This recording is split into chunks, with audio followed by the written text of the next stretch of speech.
Good afternoon po. I am Jordan Salgante and I'll be presenting you my 2D game. So this game is called Sleepy Jord. So basically yung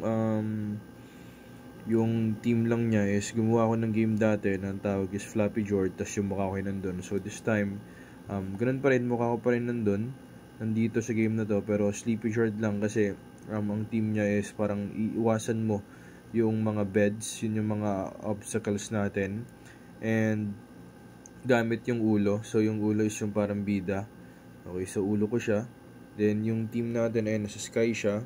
So parang lumulutang siya like patulog na siya ganun. And kapag na-touch mo yung object, yung mga beds is makakatulog ka, then game over. So yung wala tong actually leveling, pero ang level niya is yung parang challenge niya is habang tumatagal pabilis siya na pabilis. So para siyang runner type na na game. So I'll show you guys. So ito, pag-play natin. Date lang tayo ng konti kasi hindi ko siya in-upload. Ayan. So kailangan mo lang iwasan yung mga beds. Ayan siya.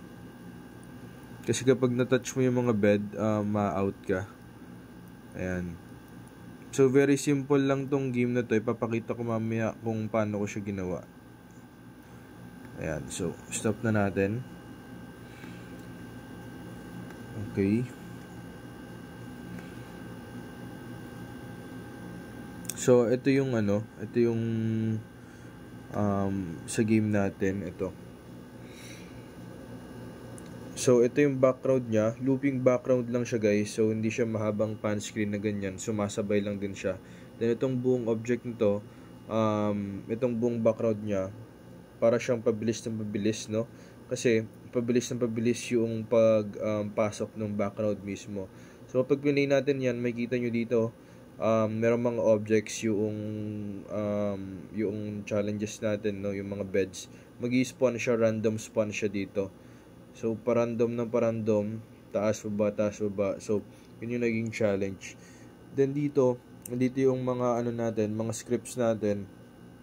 Ito yung sa pag-spawn na ang obstacles natin. Ayun lang siya. Then sa player natin, ito yung sa mismong ulo. Nakalagay dito yung yung mga rigid body niya, no? Linagyan ko siya ng rigid body, of course, kasi para kapag na-touch yung rigid body ng mga spawn objects is ma-detect niya to, tapos linagyan natin siya ng program na na ma-out siya, na mag-end yung game. So ito yung sa obstacles natin. So kung mapapansin nyo dito, ayan siya. Tapos meron din tong rigid body guys. Tapos ito yung sa looping background. So naglo-loop lang yung background natin dyan. So pabilis na pabilis yung speed niya. And then kasama doon is yung camera. So parang camera trick lang siya, no, na pabilis naglo-loop yung background natin. So yeah, yun po ang aking game. It's called Sleepy Jord.